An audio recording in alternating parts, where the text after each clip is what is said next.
انت عارفة هي يعني او حتى واخدة كلية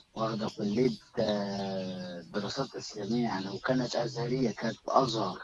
يا نهار يعني كان ابيض. والله لا العظيم كانت حول في أزهر. ولا ما هو قوة ده الا اللي بالله العلي العظيم، لا حول ولا قوة الا ما- بالله. الحلقة مذاعة، حضرتك موافق بالاذاعة؟ تمام ماشي يعني. تمام، تمام. اتفضل تحت امرك.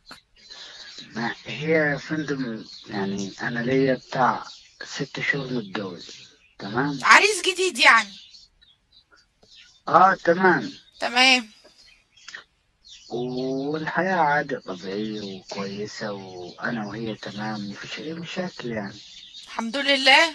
بس هي جت من شهر تقريبا أو شهرين بالظبط. يعني طلبت حاجة مش كويسة.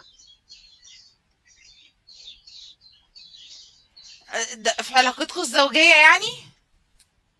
اه. اه تمام. وبعدين؟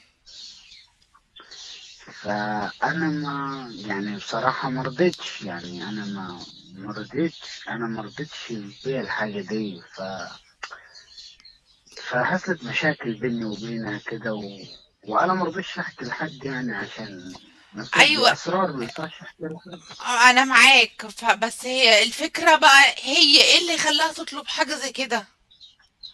وعرفت ما منين؟ هو ده وازاي مش عارفة ان ده حرام؟ ما هو أنا ده اللي يعني هو ده الحاجة اللي أنا يعني هي الحاجة دي اللي مخليني أنا متصل بحضرتك، يعني أنا مش فاهم إزاي. طب يعني فهي يعني لو وصلت معايا إن أنا ممكن هطلقها يعني. طب هعمل إيه؟ ايوه، انت لما قعدت اتكلمت معاها في الموضوع ده، ايه اللي خلاكي تطلبي حاجة زي كده وانت مش عارفة ان ده حرام وده ما ينفعش ودي كبيرة من الكبائر وحاجات كده؟ ما اتكلمتش معاها كده دينيا يعني؟ أنا ال... أنا قلت لها دي حاجة يعني ربنا ما حللهاش، ودي حرام حاجة يعني ما يعني المفروض هو أنا اللي أطلبها منك، كنت تقولي لا يعني، مش أنت تطلبيها مثلا يعني. اه. حاجات لا عادي، هو أنت جوزي ولا أنت واحد تاني، ولا مش أنت جوزي وأنا مراتك وليا حقوق عليك وأنت ليك حقوق عليا والكلام ده. مم. قلت لها ماشي، أنت ليك حقوق عليا لو أنا قصرت معاكي. مم. بس الحاجة دي ما يعني حرام.